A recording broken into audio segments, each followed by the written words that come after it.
Do livro Libertação, capítulo 13, Convocação familiar. Alcançando a grande residência em que Margarida descansava, antes de nos instalarmos de novo junto à enferma, Gúbio, assistido agora pelo enorme respeito de Saldanha, dirigiu-lhe a palavra, examinando a oportunidade de conversarmos com o juiz e analisar a situação da filhinha de Jorge, ali refugiada. O magistrado residia com os parentes na sala central do vasto edifício de que Gabriel e a esposa usavam pequena dependência. Até então, não lhe havíamos atingido a zona domiciliar. É possível, informou o nosso instrutor, promovermos benéfica reunião convocando alguns encarnados a possível ajuste. O juiz certamente dispõe de alguma peça em que possamos permanecer congregados por alguns minutos. Saldanha concordou, através de monossílabos, ao modo do aprendiz, que se vê na obrigação de aderir indiscriminadamente ao mestre. A noite é propícia, prosseguiu o instrutor prestativo e simples, e atravessamos nos primeiros minutos da madrugada. Entramos respeitosos, mas confesso que o sono do magistrado não poderia ser tão calmo quanto desejaria, em virtude do grande número de entidades sofredoras que lhe batiam as portas internas. Algumas rogavam socorro em altos brados, a maioria reclamava justiça. Dispunhamos-nos a visitar os aposentos particulares do dono da casa, quando um rapaz encarnado nos surge à frente, cauteloso, deslocando-se a caminho do pavimento inferior. Saldanha tocou de leve o braço de Gúbio e notificou: Este é Alencar, irmão de Margarida e perseguidor de minha neta. Vejamo-lo, exclamou o interpelado, alterando-nos a direção. Seguimos o jovem, que nem de longe conseguiria registrar-nos a presença, e observamos que, após descer alguns degraus, se postava à entrada de compartimento modesto, tentando forçá-la. Em torno, inalava-se-lhe o hálito viciado, percebendo-se que o jovem procedia de grandes libações. Todas as noites, comentou Saldanha, preocupado, procura abusar de nossa pobre menina. Não tem o mínimo respeito a si mesmo.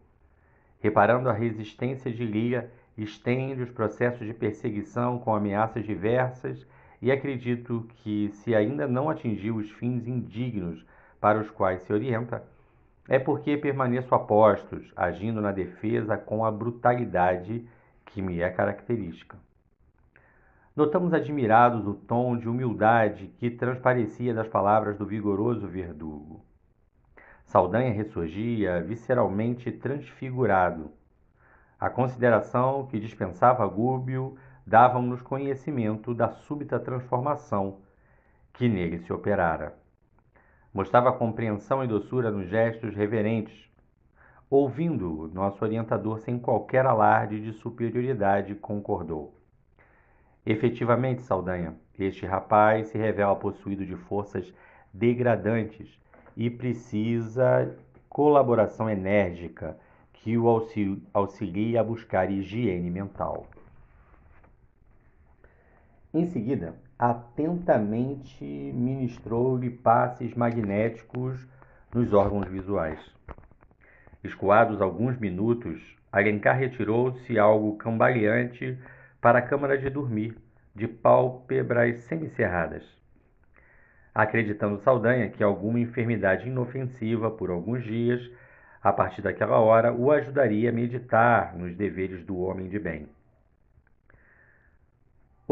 O obsidente de Margarida demonstrava indisfarçável contentamento. Logo após, de Margarida, logo após, em companhia de nosso devotado orientador, passamos ao apartamento privado do juiz. O magistrado se mantinha de corpo repousado sobre o colchão macio, mostrando contudo a mente inquieta, flagelada. Permitiu Gúbio que eu lhe tocasse a fronte, auscultando-lhe os pensamentos mais profundos. Naquela hora avançada da noite, o encanecido cavalheiro meditava. Onde estariam centralizados os supremos interesses da vida? Onde a ambicionada paz espiritual que não conquistara em mais de meio século da experiência ativa na Terra? Por que arquivava no coração os mesmos sonhos e necessidades do homem de 15 anos quando ultrapassara já os 60? Crescera, estudara, casara-se. Todas as lutas, no fundo, não lhe haviam modificado a personalidade. Conquistara os títulos que assinalam no mundo os sacerdotes do direito e, por centenas de vezes, envergara a toga para julgar processos difíceis. Proferira sentenças inúmeras, tivera nas mãos, sob o próprio desígnio, a destinação de muitos lares e de coletividades inteiras. Recebera homenagens de pobres e ricos, grandes e pequenos, no transcurso da viagem pelo encapelado mar da experiência terrestre, em face da posição que desfrutava no ataviado barco do tribunal. Respondera a milhares de consultas em casos de harmonia social, mas na vida íntima, singular deserto lhe povoava a alma toda. Sentia sede de fraternidade com os homens. Todavia, a posse do ouro e a eminência na atividade pública impunham-lhe grandes obstáculos para ler a verdade na máscara dos semelhantes. Experimentava intraduzível fome de Deus. No entanto, os dogmas da religião sectária e as discórdias entre elas afastavam-lhe o espírito de qualquer acordo com a fé atuante no mundo. Por outro lado, a ciência comum, negativista e impenitente, ressecara-lhe o coração. Toda a existência se resumiria a simples fenômenos mecânicos dentro da natureza? Adotada essa hipótese, toda a vida humana seria tão importante como a bolha d'água a desfazer-se ao vento? Sentia-se dilacerado, oprimido, exausto. Ele, que esclarecera a muitos quanto às mais elevadas normas de conduta pessoal, como elucidaria agora a si mesmo? Defrontado pelos primeiros sintomas da velhice do corpo de carne, reagia magoado contra a extinção gradual das energias orgânicas. Por que as rugas do rosto, o alvejar dos cabelos, o enfraquecimento da visão e o empobrecimento do celeiro vital, se a mocidade lhe vibrava na mente, ansiosa por renovação? Seria a morte simplesmente a noite sem alvorada? Que misterioso poder dispunha, assim, da vida humana, conduzindo-a a objetivos inesperados e ocultos? Retirei a destra, percebendo que o respeitável funcionário tinha os olhos úmidos. Aproximou-se Gúbio e colocou-lhe as mãos sobre a fronte, comunicando-nos que prepará-lo-ia para a conversação próxima, dirigindo-lhe a intuição para as reminiscências do processo em que Jorge fora implicado. Daí a instantes, notei que os olhos do juiz exibiam modificada expressão. Dir-se-ia contemplarem cenas distanciadas com induzível tortura. Mostravam-se angustiados, doridos. O instrutor recomendou-me tornar à auscultação psíquica e voltei a posar a mão direita sobre o cérebro dele. Com as minhas percepções gerais, algo desenvolvidas, ouvi-lhe os pensamentos novos. Por que razão se destina, meditava o pai de Margarida, naquele processo liquidado, a seu ver, desde muito, ferindo o próprio coração? Anos haviam transcorrido sobre o crime obscuro Entretanto, o assunto lhe revivia na cabeça, qual se a memória lhe impusesse, tirânica e desapiedada por disco de estranho padecimento moral. Que motivos o levavam a rememorar semelhante peça judiciária com tanta força? Via Jorge mentalmente esquecido no abismo da inconsciência e lembrava-lhe as palavras veementes, afirmando inocência. Não conseguia explicar por que fortes razões lhe recolhera a filha, introduzindo-a no próprio lar. Debalde procurava um móvel secreto que o levava a demorar-se no assunto naquela madrugada de inexplicável insônia. Recordou que o sentenciado perdera a assistência dos melhores amigos e a própria esposa suicidara-se em pleno desespero. No entanto, por que reter-se naquele caso sem importância?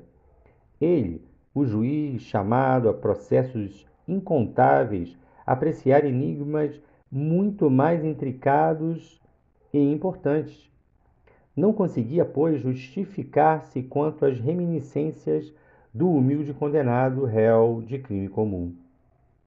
Nesses comemos, o instrutor recomendou a Eloy e a mim o trazimento de Jorge fora do veículo carnal ao domicílio do magistrado, enquanto prepararia a este último o desligamento parcial do corpo através do sono.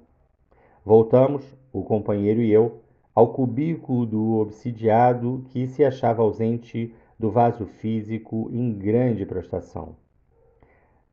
Administrei-lhes ao organismo perispiritual recursos fluídicos reparadores e transportamo-lo à residência indicada. A essa altura, o dono da casa e a neta de Saldanha, provisoriamente libertos das teias fisiológicas, já se encontravam ao lado de Gúbio, que recebeu Jorge com desvelado carinho, e, unindo os três como que identificando-os a uma corrente magnética de forte expressão, expressou-lhes forças à mente, por intermédio de operações fluídicas, para que o ouvissem acordados em espírito, tanto quanto possível. Notei, então, que o despertamento não era análogo para os três. Variava de acordo com a posição evolutiva e condições mentais de cada um. O magistrado era mais lúcido pela agilidade dos raciocínios. A jovem Lia colocava-se em segundo lugar pelas singulares qualidades de inteligência. Situava-se Jorge em posição inferior, em face do esgotamento em que se encontrava. Vendo-se à frente do antigo réu e da filha que identificou de pronto, o categorizado expoente da justiça perguntou a esmo absorvido de insofreável espanto: Onde estamos? Onde estamos? Nenhum de nós se atreveu à resposta. Gúbio, no entanto, orava em silêncio, e quando formosa luz se lhe irradiou do tórax e do cérebro, dando-nos a entender que o sentimento e a razão se achavam nele irmanados em claridade celeste, exclamou para o assombrado interlocutor, tocando-lhe afavelmente os ombros: Juiz, o lar do mundo não é tão somente um asilo de corpos que o tempo transformará. É igualmente o ninho das almas, onde o espírito pode entender-se com o espírito, quando o sono sela os lábios de carne suscetíveis de mentir. Congregamo-nos em teu próprio abrigo para uma audiência com a realidade. O chefe daquele santuário doméstico escutava perplexo. O homem encarnado na terra, continuou Gúbio empolgante, é uma alma eterna usando um corpo perecível. A alma pode, ou a alma que precede de milenários caminhos para a integração com a verdade divina, à maneira do seixo que desce, rolando nos séculos, do cimo do monte para o seio recôndito do mar. Somos todos atores do drama sublime da evolução universal, através do amor e da dor. Indébita é a nossa interferência nos destinos uns dos outros, quando os nossos pés trilham retos caminhos. Todavia, se nos desviamos da rota adequada, é razoável o apelo do amor para que a dor diminua. O magistrado ligou os conceitos ouvidos à presença de Jorge na sala e inquiriu aflito: apelam porventura em favor deste condenado? Sim, respondeu o nosso instrutor sem hesitar. Não acredita que esta vítima aparente de inconfessável erro judiciário já tenha esgotado o cálice do martírio oculto? O caso dele, porém, permanece liquidado. Não, juiz. Nenhum de nós chegou ao fim dos processos redentores que nos dizem respeito. Não seria Jorge, acusado penitente, o único sentenciado indigno de uma pausa nas dores da remissão. O interlocutor arregalou os olhos, mostrando certo orgulho ferido, e retorquiu quase sarcástico: mas eu fui o juiz da causa. Consultei os códigos necessários antes de emitir a sentença. O crime foi averiguado, os laudos periciais e as testemunhas condenaram o réu. Não posso, em sã consciência, aceitar intromissões, mesmo tardias, sem argumentação poderosa e cabível. Gúbio contemplou compadecidamente e considerou: compreendo-te a negativa.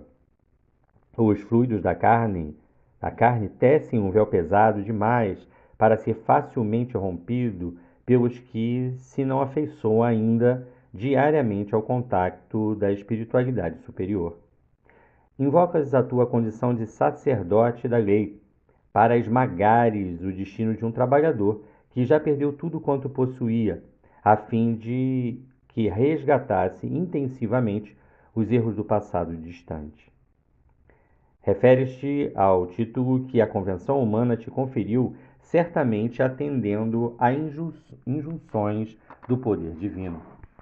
Entretanto, não me pareces amoldado aos sublimes fundamentos de tua elevada missão no mundo, porquanto o homem que aceitou a mordomia no quadro dos bens materiais ou espirituais do planeta nunca alardeia superioridade quando consciente das obrigações que lhe cabem, por entender na administração fiel um caminho de aprimoramento, mesmo através de extremo sofrimento moral. Distribuir amor e justiça simultaneamente na atualidade da Terra, em que a maioria das criaturas menosprezam semelhantes dádiva, é crivar-se de dores. Admites que o homem viverá sem contas, ainda mesmo que aquele que se supõe capacitado para julgar o próximo em definitivo? Acreditas haja o teu raciocínio acertado em todos os enigmas da senda? Terás agido imparcialmente em todas as decisões? Não creias. O justo juiz foi crucificado num madeiro de linhas retas por devotar-se no mundo à extrema retidão.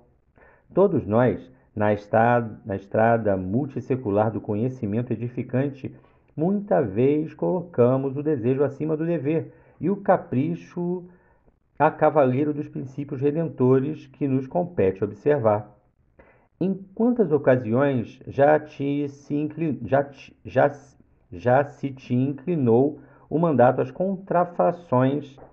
contrafações da política desintegrante dos homens, ávidos de transitório poder? Em quantos processos permitisse que os teus sentimentos se turvassem no personalismo delinquente? O homem, em cuja presença identificava Saldanha perigoso inimigo, revelava-se infinitamente confundido. Palidez cadavérica lhe cobria o semblante, sobre o qual grossas lágrimas principiaram a correr. Juiz, continuou Gúbio em voz firme, não fosse a compaixão divina, que te concede ao ministério diversos auxiliares invisíveis, amparando-te as ações por amor à justiça que representas e as vítimas dos seus erros involuntários e das paixões obcecantes daqueles que te cercam, não te permitiriam a permanência no cargo. Teu palácio residencial mostra-se repleto de sombras. Muitos homens e mulheres dos dos que já sentenciaste em mais de 20 anos, nas lides do direito, arrebatados pela morte, não conseguiram seguir adiante colados que se acham aos efeitos de tuas decisões e demoram-se em tua própria casa, aguardando-te explicações oportunas. Missionário da lei, sem hábitos de prece e meditação, únicos recursos através dos quais poderias abreviar o trabalho de esclarecimento que te assiste. Grandes surpresas te reserva o transe final do corpo.